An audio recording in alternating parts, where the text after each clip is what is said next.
Comrade Arunodaya Naganna సంతాప సభను ఈ నెల 11వ తేదీన నిజామాబాద్ ఎన్ఆర్ భవన్లో నిర్వహించడం జరుగుతున్నది.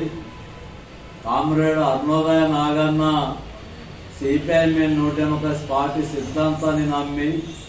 ఈ దేశంలో నూతన ప్రజాస్వామిక విప్లవం విజయవంతం కావాలని కార్మికుల, కష్టజీవుల, విద్యార్థుల, యువకుల, రైతుల రాజ్యాంగం రావాలని చెప్పేసి అరుణోదయ వ్యవస్థాపకులు ఒక్కలైన కామ్రేడ్ నాగన్న 5 దశాబ్దాలకు పైగా తన ఆట పాటలతోటి శ్రీకాకుళం, గోదావరి లోయ, నక్సల్బరి అనేక ఉద్యమాల్లో పాల్గొన్నాడు. అంతేకాకుండా మన తెలంగాణ మనకు కావాలని చెప్పేసి జరిగినటువంటి తెలంగాణ ఉద్యమంలో కూడా రాష్ట్ర వ్యాప్తంగా అనేక ధూమ్ధామ్ కార్యక్రమంలో పాల్గొని ఉద్యమానికి ఊపిరి పోసినటువంటి నాగన్న తాను జీవించినంత కాలం ప్రజా ఉద్యమాలకు, ప్రజల పాటలకు, ప్రజల గొంతుకై ప్రజా కళాకారుడుగా, వాద్యకారుడుగా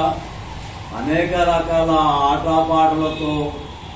ప్రజల్ని చైతన్యవంతం చేసినటువంటి మహానీయుడు, ఆదర్శనీయుడు కూడా.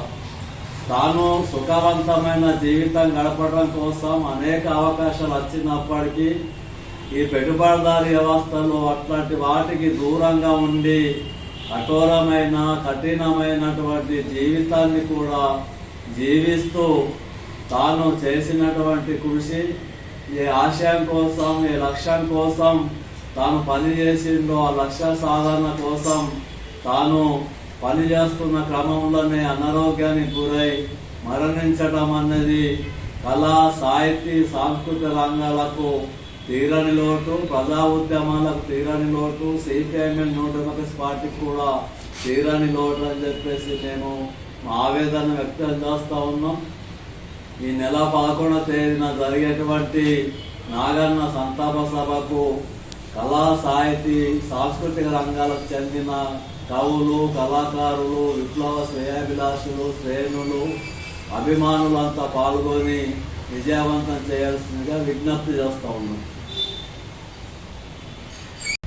11వ తారీఖు, ఈ నెల 11వ తారీఖు శనివారం రోజున నిజామాబాద్లో జరిగే అరుణోదయ నాగన్న సంతాప సభకు జిల్లా వ్యాప్తంగా కవులు, కళాకారులు, మేధావులు, శ్రేయాభిలాషులు,